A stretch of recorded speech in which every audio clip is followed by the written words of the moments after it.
अहाँ के कथी भ गेल ग? सुबह से ने बजे छी ने भूखे छिए। रुको हम डॉक्टर के लक आबै छी।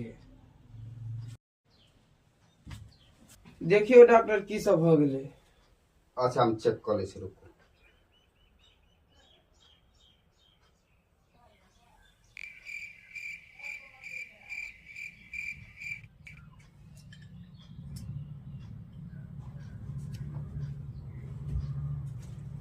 हाँ जे है ना, एक गिलास पानी लगा तो। आबै छी।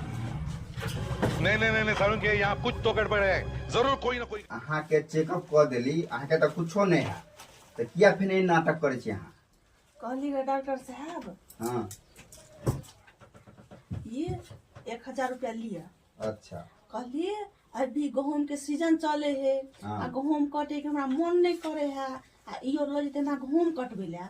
हम जे गहूम कटला जेबे त हम कारी भ जेबे, हमरा रौदा में काम करे नहीं निक लगे है।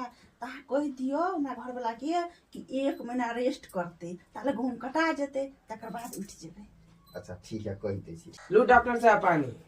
अकरा जे कहली ग 1 महीना आराम कर देवे, ठीक है, ताकि अकरा जे है तबियत गड़बड़ भैल छे, 1 महीना के बाद अपना आप ठीक भ जेते। ठीक है डॉक्टर साहब। अच्छा तो हम चले छी त। ठीक है जा।